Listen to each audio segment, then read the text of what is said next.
Tonight we have a story about a controversial treatment for cancer invented by a Winnipeg doctor. It's not new. In fact, Dr. John Davidson used it on hundreds of patients decades ago.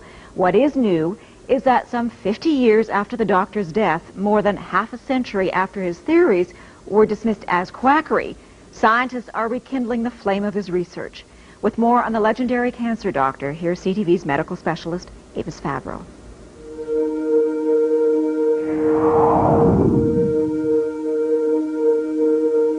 His name was John Ralston Davidson, a respected family doctor in Winnipeg in the early 1900s. A great scientist as well as a great doctor. And this is Leslie Gurney Bishop, now 88, a journalist who documented Dr. Davidson's controversial treatment for cancer.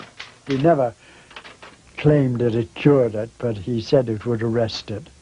Davidson spent years studying cancer, writing medical articles on his theories, which in hindsight were remarkable for his time. The doctor described cancer as a dietary deficiency, so he added generous amounts of vitamins to the patient's diet. But he also said it was critical to boost the patient's own defenses against cancer, which is why he developed what he called young tissue extract. Davidson took fertilized hen's eggs just 9 days old and produced a powdered extract, which was then injected into patients with various forms of terminal cancer. Like this boy, diagnosed with lymphatic cancer, notes show that with surgery, vitamins, and the extract, he returned to normal health. Over the years, Dr. Davidson treated hundreds of cancer patients. They all said, the ones I interviewed, all said that it had benefited them tremendously. Some said they were cured. Ruth Burke's father was one of Davidson's more famous patients.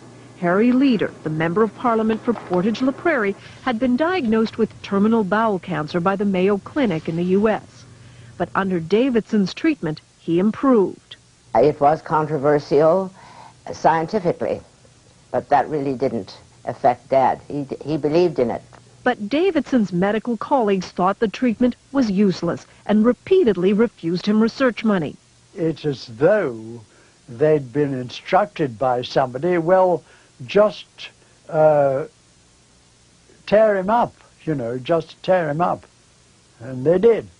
Frustrated with the lack of support, Harry Leader, with his own good health as proof, took Davidson's pleas for funding straight to Ottawa in 1944, directly to Prime Minister Mackenzie King. He never wanted any publicity from this. He simply wanted help for this man whom he felt could help humanity. The Prime Minister refused to fund Davidson's work. The doctor died 4 years later.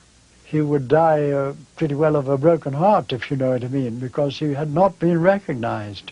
His cancer treatment thought to have died with him. But then 6 years ago, the treatment was rediscovered by a Toronto company. It hired researchers at Dalhousie University to test the theory. Could these embryonic chicken cells really be a cancer treatment? When research began, there was excitement. Davidson's extract, in many ways, could be a cancer vaccine. In 3 studies on mice, the compound apparently shrunk tumors. We have to be careful about raising people's hopes falsely. Jonathan Blay is one of the researchers looking at the revived young tissue extract. Davidson's extract, in many ways, could be a cancer vaccine. There could be things in the extract that promote a response against the cancer. But then suddenly, the research stopped. The then owners of the extract had financial problems. They stopped paying the researchers.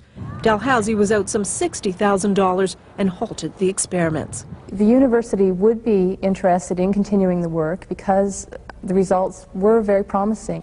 But for nearly 5 years now, the capsules have simply laid on the shelf. One could easily walk away from and say to heck with it. But would we be leaving behind something that could potentially have significant impact for large numbers of people? But if there are no takers soon, the venture will die. A darn shame, says Dr. Bain, because we still won't have the answer. Was Dr. Davidson right? But if Dr. Davidson's extract does show the power to combat cancer, this could be not only one of the great human victories in overcoming disease, but it could also be one of the great human tragedies. A tragedy because for the last 50 years, a possible cancer treatment and its pioneer were forgotten. Avis Favreau, CTV News, Toronto.